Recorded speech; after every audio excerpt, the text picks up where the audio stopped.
News, ಇದು ನಿಮ್ಮ ಧ್ವನಿ. ಪ್ರಿಯ ವೀಕ್ಷಕರೇ ನಮಸ್ಕಾರ. ನಾನು ವೀರೇಶ್ ಗಡ್ಡಿಮಾಳ್. ಎಸ್ ನ್ಯೂಸ್ಗೆ ಸ್ವಾಗತ. ಇಂದಿನ ಮುಖ್ಯಾಂಶಗಳು: ಡೆಂಗ್ಯೂ ಮಾರಕ ರೋಗ ನಿರ್ಲಕ್ಷ್ಯ ಮಾಡಿದರೆ ಜೀವಕ್ಕೆ ಅಪಾಯ ಗ್ಯಾರಂಟಿ, ಅರುಣ್ ಕುಮಾರ್ ದೇಸಾಯಿ.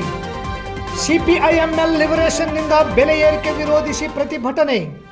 ನಗರಸಭೆ ಸಾಂಸ್ಕೃತಿಕ ಕಾರ್ಯಕ್ರಮ ಆಯೋಜನೆ ಮಾಡುವಲ್ಲಿ ವಿಫಲವಾಗಿದೆ, Razak Ustad. Need base India ಸಂಸ್ಥೆಯಿಂದ ಎಲೆಕೂಡ್ಲಿಗೆ ಸರ್ಕಾರಿ ಶಾಲಾ ಮಕ್ಕಳಿಗೆ ನೋಟ್ಬುಕ್ ವಿತರಣೆ. ನಗರಸಭೆಯಿಂದ ಪೌರ ಕಾರ್ಮಿಕರಿಗೆ ಆರೋಗ್ಯ ತಪಾಸಣೆ. ವಾರ್ತೆಗಳ ವಿವರ. ಈಗ ಮಳೆಗಾಲ ಇರುವುದರಿಂದ ನೀವು ಕುಡಿಯುವ ನೀರಿನ ಪರಿಕರಗಳನ್ನು ವಾರಕ್ಕೊಮ್ಮೆ ಸ್ವಚ್ಛ ಮಾಡಬೇಕು. ಮಳೆ ನೀರು ನಿಲ್ಲದಂತೆ ನೋಡಿಕೊಳ್ಳಬೇಕು. ನಿಂತ ನೀರಿನಲ್ಲಿ ಸೊಳ್ಳೆಗಳು ಉತ್ಪತ್ತಿಯಾಗಿ ಕಡಿತದಿಂದ ಡೆಂಗ್ಯೂ ಜ್ವರ ಮಾರಕ ರೋಗ ಅಲಕ್ಷ್ಯ ಮಾಡಿದರೆ ಜೀವಕ್ಕೆ ಅಪಾಯ ಗ್ಯಾರಂಟಿ ಎಂದು ತಹಸೀಲ್ದಾರ್ ಅರುಣ್ ಕುಮಾರ್ ದೇಸಾಯಿ ಹೇಳಿದರು. ಜಿಲ್ಲಾಡಳಿತ, ಜಿಲ್ಲಾ ಪಂಚಾಯಿತಿ, ಜಿಲ್ಲಾ ಆರೋಗ್ಯ ಮತ್ತು ಕುಟುಂಬ ಕಲ್ಯಾಣ ಇಲಾಖೆ, ಜಿಲ್ಲಾ ರೋಗವಾಹಕ ಆಶ್ರಿತ ರೋಗಗಳ ನಿಯಂತ್ರಣಾಧಿಕಾರಿಗಳ ಕಾರ್ಯಾಲಯ ಶಿರಾಯ್ಚೂರು, ತಾಲೂಕು ಆರೋಗ್ಯ ಅಧಿಕಾರಿಗಳ ಕಾರ್ಯಾಲಯ ಇವರ ಸಂಯುಕ್ತಾಶ್ರಯದಲ್ಲಿ ನಗರದ ಮೆಹಬೂಬ್ ಕಾಲೋನಿ 23ನೇ ವಾರ್ಡ್ನಲ್ಲಿ ಹಮ್ಮಿಕೊಂಡಿದ್ದ ರಾಷ್ಟ್ರೀಯ ಡೆಂಗ್ಯೂ ದಿನಾಚರಣೆ ಕಾರ್ಯಕ್ರಮಕ್ಕೆ ಚಾಲನೆ ನೀಡಿ ಅವರು ಮಾತನಾಡಿದರು. ನಂತರ ಪೌರಾಯುಕ್ತರಾದ ಮಂಜುನಾಥ್ ಗುಂಡೂರ್ ಅವರು ಮಾತನಾಡಿ, ಜನರು ತಮ್ಮ ಮನೆಯ ಕಸವನ್ನು ನಗರಸಭೆಯ ಕಸದ ವಾಹನದಲ್ಲಿ ಹಾಕುವಂತೆ ಸಾರ್ವಜನಿಕರಲ್ಲಿ ಮನವಿ ಮಾಡಿಕೊಂಡರೂ ಸಹ ಜನರು ಕಸವನ್ನು ಕಸದ ವಾಹನದಲ್ಲಿ ಹಾಕದೆ ಹೊರಗಡೆ ಬಿಸಾಡುತ್ತಿದ್ದಾರೆ. ಇದರಿಂದ ರೋಗ ರುಜಿನಗಳು ಬರುವ ಸಾಧ್ಯತೆ ಹೆಚ್ಚಿರುತ್ತದೆ. ಯಾವುದೇ ವಾರ್ಡ್ಗಳಲ್ಲಿ ಗಟಾರ ತುಂಬಿದರೆ ನನಗೆ ನೇರವಾಗಿ ಫೋನ್ ಮಾಡಿದರೆ ಗಟಾರ ಸ್ವಚ್ಛ ಮಾಡಲಾಗುವುದು. ಡೆಂಗ್ಯೂ ಜ್ವರ ಆರೋಗ್ಯ ಇಲಾಖೆಯ ವತಿಯಿಂದ ಮಾಡುವ ಕಾರ್ಯದಲ್ಲಿ ಸಾರ್ವಜನಿಕರು ಕೈಗೂಡಿಸಿದರೆ ಯಾವುದೇ ರೀತಿಯ ರೋಗಗಳು ಬರುವುದಿಲ್ಲ. ಎಲ್ಲರೂ ನಿಮ್ಮ ಮನೆ ಹಾಗೂ ಸುತ್ತಮುತ್ತ ಪರಿಸರ ಸ್ವಚ್ಛತೆ ಕಾಪಾಡುವಂತೆ ಜನರಲ್ಲಿ ಅರಿವು ಮೂಡಿಸಿದರು. ಈ ಸಂದರ್ಭದಲ್ಲಿ ನಗರಸಭೆ ಸದಸ್ಯ ಶೇಖರಪ್ಪ ಗಿಣಿವಾರ್, ತಾಲೂಕು ಆರೋಗ್ಯ ಅಧಿಕಾರಿ ಡಾಕ್ಟರ್ ಅಯ್ಯನಗೌಡ, ಹಿರಿಯ ಆರೋಗ್ಯ ನಿರೀಕ್ಷಕ ಸಂಗನಗೌಡ ಪಾಟೀಲ್, ರಂಗನಾಥ ಗುಡಿ, ತಾಲೂಕು ಕ್ಷೇತ್ರ ಆರೋಗ್ಯ ಶಿಕ್ಷಣಾಧಿಕಾರಿ ಗೀತಾ ಹಿರೇಮಠ್, ವಿಬಿಡಿಟಿಎಸ್ ಸನ್ರೈಸ್ ಕಾಲೇಜ್ ಪ್ರಾಚಾರ್ಯ ಸಿರಿಲ್ ಸೇರಿದಂತೆ ಆಶಾ ಹಾಗೂ ಆರೋಗ್ಯ ಇಲಾಖೆಯ ಸಿಬ್ಬಂದಿಗಳು, ಸನ್ರೈಸ್ ಕಾಲೇಜಿನ ವಿದ್ಯಾರ್ಥಿಗಳು ಇದ್ದರು. ಈ ರಾಜ್ಯ ಸರ್ಕಾರ ಪೆಟ್ರೋಲ್ ಡೀಸೆಲ್ ಹೆಚ್ಚಳ ಮಾಡುವ ಮೂಲಕ ಬಡವರ ಹೊಟ್ಟೆಯ ಮೇಲೆ ಬರೆ ಎಳೆದಿದೆ. ಈಗಾಗಲೇ ಬೆಲೆ ಏರಿಕೆಯಿಂದ ಕಂಗಾಲಾಗಿರುವ ಜನರನ್ನು ಮತ್ತಷ್ಟು ಆರ್ಥಿಕ ಸಂಕಷ್ಟಕ್ಕೆ ಗುರಿ ಮಾಡಿ ಹಗಲು ದರೋಡೆ ಮಾಡಲಾಗುತ್ತಿದೆ ಎಂದು ಸಿಪಿಐಎಂಎಲ್ ಲಿಬರೇಷನ್ ಜಿಲ್ಲಾ ಕಾರ್ಯದರ್ಶಿ ನಾಗರಾಜ್ ಪೂಜಾರ್ ಆರೋಪ ಮಾಡಿದರು. ತಾಲೂಕು ಸಿಪಿಐಎಂಎಲ್ ಘಟಕದಿಂದ ಪ್ರತಿಭಟನೆ ನಡೆಸಿ ತಹಸೀಲ್ದಾರರಿಗೆ ಮನವಿ ಸಲ್ಲಿಸಿ ಮಾತನಾಡಿದ ಅವರು, ಪೆಟ್ರೋಲ್, ಡೀಸೆಲ್ ಹಾಗೂ ಅಗತ್ಯ ವಸ್ತುಗಳ ಬೆಲೆ ಏರಿಸಿ ಬಡವರ ಮೇಲೆ ಹೆಚ್ಚು ತೆರಿಗೆ ಹೇರಿ ಶ್ರೀಮಂತರ ತೆರಿಗೆ ಮತ್ತು ಸಾಲ ಮನ್ನಾ ಮಾಡುವ ಹುನ್ನಾರದ ಭಾಗವಾಗಿದೆ. ಈ ಕೂಡಲೇ ಜನದ್ರೋಹಿ, ಅವೈಜ್ಞಾನಿಕ ಮತ್ತು ಸಂವಿಧಾನ ವಿರೋಧಿ ನೀತಿಯನ್ನು ವಾಪಸ್ ಪಡೆಯಬೇಕೆಂದು ಆಪಾದಿಸಿದರು.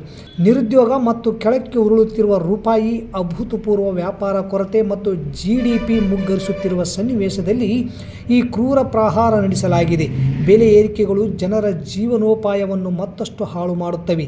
ಸರ್ಕಾರದ ಈ ನೀತಿ ಬಡ ಮತ್ತು ಮಧ್ಯಮ ವರ್ಗದವರ ಬದುಕುವ ಹಕ್ಕನ್ನು ಬಲವಂತವಾಗಿ ಕಿತ್ತುಕೊಳ್ಳುವುದಾಗಿದೆ ಎಂದು ಆಕ್ರೋಶ ವ್ಯಕ್ತಪಡಿಸಿದರು. ಈ ಸಂದರ್ಭದಲ್ಲಿ ಸಿಪಿಐಎಂಎಲ್ ಲಿಬರೇಷನ್ ತಾಲೂಕಾ ಕಾರ್ಯದರ್ಶಿ ಬಸವರಾಜ್ ಬೆಳಗುರ್ಕಿ, ಭಗತ್ ಸಿಂಗ್ ಚಾಲಕರ ಆಟೋ ಸಂಘದ ಅಧ್ಯಕ್ಷ ಬಸವರಾಜ್ ಕೊಂಡೆ, ಆರ್.ಎಚ್. ಕಲಮಂಗಿ, ಪರಶುರಾಮ್ ಭಂಡಾರಿ, ಶ್ರೀನಿವಾಸ್ ಬುಕ್ನಟ್ಟಿ, ಬಸವರಾಜ್ ಕಂಟ್ಯಪ್ಪ, ರೈತನಗರ ಕ್ಯಾಂಪ್, ಯಲ್ಲಪ್ಪ ಮರಿಸ್ವಾಮಿ ಸೇರಿದಂತೆ ಇತರರು ಇದ್ದರು. ರಾಯಚೂರು ನಗರದ ಕನ್ನಡ ಭವನದಲ್ಲಿ ರಂಗಸಿರಿ ಸಾಂಸ್ಕೃತಿಕ ವೇದಿಕೆಯಿಂದ ರಂಗ ಕಲಾವಿದ ರಂಗಸ್ವಾಮಿ ನೇತೃತ್ವ, ತಾಲೂಕು ಕನ್ನಡ ಸಾಹಿತ್ಯ ಪರಿಷತ್ ಅಧ್ಯಕ್ಷ ವೆಂಕಟೇಶ್ ಬೇವಿನ ಬೆಂಚಿಯವರ ಅಧ್ಯಕ್ಷತೆಯಲ್ಲಿ ಆಯೋಜಿಸಿದ್ದ ಸಿಜಿಕೆ ರಂಗ ಪುರಸ್ಕಾರವನ್ನು ಹಮ್ಮಿಕೊಳ್ಳಲಾಗಿತ್ತು. ಸಸಿಗೆ ನೀರು ಹಾಕುವ ಮೂಲಕ ಕಾರ್ಯಕ್ರಮಕ್ಕೆ ಚಾಲನೆ ನೀಡಿ ಮಾತನಾಡಿದ ಉದ್ಘಾಟಕರಾದ ರಾಯಚೂರು ಕೋಟೆ ಸುರಕ್ಷಿತ ಅಧ್ಯಯನ ಸಮಿತಿಯ ಸದಸ್ಯರಾದ ರಜಾಕ್ ಉಸ್ತಾದ್, ಸಿಜಿಕೆಯವರ ರಂಗ ಪುರಸ್ಕಾರ ಪ್ರಶಸ್ತಿ ಸಮುದಾಯದ ಸಾಧಕರಿಗೆ ನೀಡಿ ಗೌರವಿಸುತ್ತಿರುವುದು ರಂಗಸ್ವಾಮಿಯವರ ಸೇವೆ ಶ್ಲಾಘನೀಯವಾಗಿದೆ. ಆದರೆ ಇತ್ತೀಚೆಗೆ ಸಾಂಸ್ಕೃತಿಕ ಕಾರ್ಯಕ್ರಮಗಳನ್ನು ಜಿಲ್ಲಾಡಳಿತ, ಜಿಲ್ಲಾ ಪಂಚಾಯತ್, ಆರೋಗ್ಯ ಇಲಾಖೆ, ಸಾರ್ವಜನಿಕ ಶಿಕ್ಷಣ ಇಲಾಖೆ ಹಾಗೂ ಇನ್ನಿತರೆ ಇಲಾಖೆಗಳು ಸಮಯಕ್ಕೆ ತಕ್ಕಂತೆ ಆಯೋಜಿಸುತ್ತಿರುವುದು ನಾವು ಕಾಣುತ್ತೇವೆ. ಆದರೆ ನಮ್ಮ ನಗರಸಭೆ ಮಾತ್ರ ಇದ್ದರೂ ಸತ್ತಂತಿದೆ. ಯಾಕೆಂದರೆ ವರ್ಷದಲ್ಲಿ 4 ಕಾರ್ಯಕ್ರಮಗಳು, ಅವು ಯಾವುವು ಅಂತ ಪಾಯಿ ತೆರೆದು ಹೇಳಬೇಕಾಗಿಲ್ಲ. ಸರ್ಕಾರಿ ಕಾರ್ಯಕ್ರಮಗಳನ್ನು ಮಾಡುತ್ತಾರೆ, ಆದರೆ ಅದರಲ್ಲಿಯೂ ಸಾಂಸ್ಕೃತಿಕ ಕಾರ್ಯಕ್ರಮಗಳು ಶೂನ್ಯವಾಗಿರುತ್ತವೆ. ಅದಕ್ಕಾಗಿ ನಮ್ಮ ನಗರಸಭೆ ಸಾಂಸ್ಕೃತಿಕ ಕಾರ್ಯಕ್ರಮಗಳನ್ನು ಮಾಡುವಲ್ಲಿ ಮತ್ತು ಜನತೆಗೆ ಮೂಲಭೂತ ಸೌಕರ್ಯಗಳನ್ನು ಒದಗಿಸುವಲ್ಲಿ ವಿಫಲರಾಗಿದ್ದಾರೆಂದರು. ನಂತರ ರಾಯಚೂರು ರಿಪೋರ್ಟರ್ಸ್ ಗಿಲ್ಡ್ ಅಧ್ಯಕ್ಷರಾದ ಚನ್ನಬಸವಣ್ಣ ಮಾತನಾಡಿ, ಸಿಜಿಕೆಯವರ ಬೀದಿ ನಾಟಕ ಅವರ ರಂಗಭೂಮಿಯ ಬಗ್ಗೆ ಎತ್ತಿದ ಧ್ವನಿ ಮೆಚ್ಚುವಂಥದ್ದು. ಮಾಧ್ಯಮದಲ್ಲಿ ಅವರ ಅಂಕಣವನ್ನು ಆಳವಾಗಿ ಓದಿದ ನಂತರ ಅವರ ಬಗ್ಗೆ ನಮಗೆ ಸಿಜಿಕೆ ಅಂದರೆ ಒಂದು ರಂಗದ ಶಕ್ತಿ ಎಂದು ತಿಳಿದುಕೊಂಡೆವು ಎಂದರು. ವೇದಿಕೆ ಮೇಲೆ ಸಿಜಿಕೆ ರಂಗ ಪುರಸ್ಕಾರ ಪ್ರಶಸ್ತಿಯನ್ನು ನಿರ್ಮಲಾ ವೇಣುಗೋಪಾಲ್ ಮತ್ತು ಡಿಂಗ್ರಿ ನರೇಶ್ ರವರಿಗೆ ಪ್ರದಾನ ಮಾಡಲಾಯಿತು. ಈ ಸಂದರ್ಭದಲ್ಲಿ ಹಿರಿಯ ರಂಗಕರ್ಮಿ VN ಅಕ್ಕಿ, ವೆಂಕಟ್ ನರಸಿಂಹಲು, ಜೋಸೆಫ್, ಲಕ್ಷ್ಮಿರೆಡ್ಡಿ ಹೊಸೂರ್, ಅಣವೀರಯ್ಯ ಶಕ್ತಿನಗರ, ಡಿಂಗ್ರಿ ನರಸಪ್ಪ, ನರೇಂದ್ರ ಮಡಿವಾಳ್ ಮತ್ತು ಕಲಾವಿದರು, ಕಲಾಭಿಮಾನಿಗಳು ಹಾಗೂ ಸಾರ್ವಜನಿಕರು ಉಪಸ್ಥಿತರಿದ್ದರು. ನೀಡ್ ಬೇಸ್ ಇಂಡಿಯಾ ಸಂಸ್ಥೆ ಬೆಂಗಳೂರು ವತಿಯಿಂದ ಗ್ರಾಮೀಣ ಸರ್ಕಾರಿ ಶಾಲಾ ಮಕ್ಕಳಿಗೆ ನೋಟ್ ಪುಸ್ತಕಗಳ ವಿತರಣೆ ಯೋಜನೆಯಡಿ ಇಂದು ಶುಕ್ರವಾರದಂದು ಎಲೆಕೂಲಿಗೆ ಸರ್ಕಾರಿ ಮಾದರಿಯ ಹಿರಿಯ ಪ್ರಾಥಮಿಕ ಶಾಲೆಯ ಮಕ್ಕಳಿಗೆ ವಿತರಿಸಿದರು. ನೀಡ್ ಬೇಸ್ ಇಂಡಿಯಾ ಸಂಸ್ಥೆ ನೀಡಿದ ಬುಕ್ ವಿತರಿಸಲು ಸಹಕಾರ ನೀಡಿದ ಶಿಕ್ಷಕರು ಮತ್ತು ಸಂಚಾಲಕರಾದ ಕೊಟ್ರೇಶ್ ತಿಡಿಗೋಳ್ 1100 ನೋಟ್ ಪುಸ್ತಕಗಳನ್ನು ಎಲೆಕೂಲಿಗೆ ಸರ್ಕಾರಿ ಹಿರಿಯ ಮಾದರಿ ಶಾಲೆಯ ಮಕ್ಕಳಿಗೆ ನೀಡಲು ಸಹಕರಿಸಿದರು. ಈ ಸಂದರ್ಭದಲ್ಲಿ ಕೋಳ್ಬಾಳ್ CRP ಜಗದೀಶ್, ಶಾಲೆಯ ಪ್ರಭಾರಿ ಮುಖ್ಯ ಗುರುಗಳಾದ ದುರ್ಗಪ್ಪ ಗುಡ್ದೂರ್, ಊರಿನ ಶಿಕ್ಷಣ ಪ್ರೇಮಿಗಳು, ಹಳೆಯ ವಿದ್ಯಾರ್ಥಿಗಳು, ಸಹ ಶಿಕ್ಷಕರಾದ ಆನಂದ್, ಬಸವರಾಜ್, ಶ್ರೀದೇವಿ, ಚಂದ್ರಗೌಡ ಹಾಗೂ ಅತಿಥಿ ಶಿಕ್ಷಕರು ಮತ್ತು ವಿದ್ಯಾರ್ಥಿಗಳು ಇದ್ದರು. ನಗರಸಭೆಯಿಂದ ಪೌರ ಕಾರ್ಮಿಕರಿಗೆ ಉಚಿತವಾಗಿ ಆರೋಗ್ಯ ತಪಾಸಣೆಯನ್ನು ನಗರಸಭೆಯ ಸಭಾಂಗಣದಲ್ಲಿ ಹಮ್ಮಿಕೊಳ್ಳಲಾಗಿತ್ತು. ತಾಲೂಕು ಆಸ್ಪತ್ರೆ ವೈದ್ಯರ ತಂಡವು ನಗರಸಭೆಗೆ ಆಗಮಿಸಿ ಎಲ್ಲ ಪೌರ ಕಾರ್ಮಿಕರಿಗೆ ಉಚಿತವಾಗಿ ಆರೋಗ್ಯ ತಪಾಸಣೆ ಮಾಡಿದರು. ಈ ವೇಳೆ ಪೌರಾಯುಕ್ತರಾದ ಮಂಜುನಾಥ್ ಗುಂಡೂರು ಪೌರ ಕಾರ್ಮಿಕರನ್ನು ಉದ್ದೇಶಿಸಿ ಮಾತನಾಡಿ, ನಗರದ ಸ್ವಚ್ಛತಾ ರೂವಾರಿಗಳು ಆರೋಗ್ಯವಾಗಿದ್ದರೆ ನಗರವೂ ಉತ್ತಮವಾಗಿ ಸ್ವಚ್ಛಂದವಾಗಿರುತ್ತದೆ ಎಂದರು. ಈ ಸಂದರ್ಭದಲ್ಲಿ ತಾಲೂಕು ಆಸ್ಪತ್ರೆಯ ತಂಡ, ಪೌರ ಕಾರ್ಮಿಕರು, ಆರೋಗ್ಯ ನಿರೀಕ್ಷಕರು ಹಾಜರಿದ್ದರು. ಡೆಂಗ್ಯೂ ಮಾರಕ ರೋಗ ನಿರ್ಲಕ್ಷ್ಯ ಮಾಡಿದರೆ ಜೀವಕ್ಕೆ ಅಪಾಯ ಗ್ಯಾರಂಟಿ. ಅರುಣ್ ಕುಮಾರ್ ದೇಸಾಯಿ. CPIML ಲಿಬರೇಷನ್ನಿಂದ ಬೆಲೆ ಏರಿಕೆ ವಿರೋಧಿಸಿ ಪ್ರತಿಭಟನೆ. ನಗರಸಭೆ ಸಾಂಸ್ಕೃತಿಕ ಕಾರ್ಯಕ್ರಮ ಆಯೋಜನೆ ಮಾಡುವಲ್ಲಿ ವಿಫಲವಾಗಿದೆ. Razak Ustad. Need base India ಸಂಸ್ಥೆಯಿಂದ ಎಲೆಕೂಲಿಗೆ ಸರ್ಕಾರಿ ಶಾಲಾ ಮಕ್ಕಳಿಗೆ ನೋಟ್ಬುಕ್ ವಿತರಣೆ. ನಗರಸಭೆಯಿಂದ ಪೌರ ಕಾರ್ಮಿಕರಿಗೆ ಆರೋಗ್ಯ ತಪಾಸಣೆ. ಇಲ್ಲಿಗೆ ವಾರ್ತಾ ಪ್ರಸಾರ ಮುಕ್ತಾಯವಾಯಿತು. ನಿರಂತರವಾಗಿ ವೀಕ್ಷಿಸಿ ಎಸ್ ನ್ಯೂಸ್. ಇದು ನಿಮ್ಮ ಧ್ವನಿ. ನಮಸ್ಕಾರ.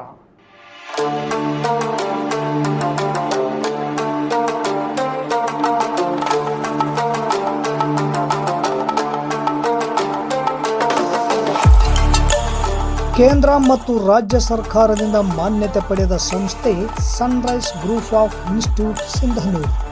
ನಿಮ್ಮ ಮಕ್ಕಳ ಉಜ್ವಲ ಭವಿಷ್ಯಕ್ಕಾಗಿ Sunrise college of pharmacy, school of nursing ಮತ್ತು ಪ್ಯಾರಾಮೆಡಿಕಲ್ ಕಾಲೇಜ್ ಸಿಂಧನೂರು ಈ ಸಂಸ್ಥೆಗೆ ಒಮ್ಮೆ ಭೇಟಿ ನೀಡಿ. ಈ ಸಂಸ್ಥೆಯಲ್ಲಿರುವ ಕೋರ್ಸ್ಗಳು B ಫಾರ್ಮಸಿ ವಿದ್ಯ ಅರ್ಹತೆ PUC ಮತ್ತು ಸೈನ್ಸ್ ಪಾಸ್ ಅವಧಿ 2 ವರ್ಷ, ನರ್ಸಿಂಗ್ GNM PUC ಕಲಾ ವಿಜ್ಞಾನ ವಾಣಿಜ್ಯ ಪಾಸ್ ಅವಧಿ 3 ವರ್ಷ, ಪ್ಯಾರಾಮೆಡಿಕಲ್ DMLT ಮತ್ತು DHI ವಿದ್ಯಾರ್ಹತೆ SSLC ಅಥವಾ PUC ವಿಜ್ಞಾನ ಅವಧಿ 3 ವರ್ಷ. ಸಂಸ್ಥೆಯ ವಿಶೇಷತೆಗಳು: ಅನುಭವಿ ಉಪನ್ಯಾಸಕರಿಂದ ಬೋಧನೆ, ಪ್ರತಿ ಶನಿವಾರ ತಜ್ಞ ವೈದ್ಯರಿಂದ ವಿಶೇಷ ಉಪನ್ಯಾಸ, ಸುಸಜ್ಜಿತ ಕಟ್ಟಡ, ಸ್ಮಾರ್ಟ್ ಕ್ಲಾಸಸ್, CC ಕ್ಯಾಮೆರಾ ಅಳವಡಿಕೆ, ವಿದ್ಯಾರ್ಥಿಗಳಿಗಾಗಿ ಕಲಿಕಾ ಅನುಭವಕ್ಕಾಗಿ ಸಿಂಧನೂರು ಹಾಗೂ ವಿವಿಧ ನಗರದ ವೈದ್ಯರಿಂದ ಉಚಿತ ಆರೋಗ್ಯ ತಪಾಸಣಾ ಶಿಬಿರದ ಮೂಲಕ ವಿದ್ಯಾರ್ಥಿಗಳಿಗೆ ವಿಶೇಷ ಕಲಿಕಾ ಅನುಭವ. ಪ್ರವೇಶಕ್ಕಾಗಿ ಹಿಂದೆ ಭೇಟಿ ನೀಡಿ. ಇರ್ಫಾನ್ ಕೆ ಅಧ್ಯಕ್ಷರು, Sunrise Group of institute, Renuka Yellamma ದೇವಸ್ಥಾನದ ಹತ್ತಿರ, ವಾಸವಿ ಗುಡಿ ಎದುರುಗಡೆ, ರಾಯಚೂರು ರಸ್ತೆ, ಸಿಂಧನೂರು. Pin number 514728. ದೂರವಾಣಿ ಸಂಖ್ಯೆ 8191435385 9036731385. ಹಿಂದೆ ಭೇಟಿ ನೀಡಿ.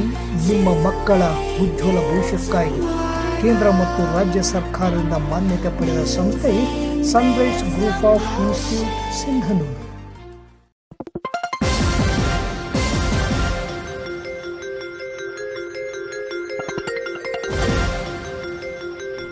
ಎಸ್ ನ್ಯೂಸ್, ಇದು ನಿಮ್ಮ ಧ್ವನಿ.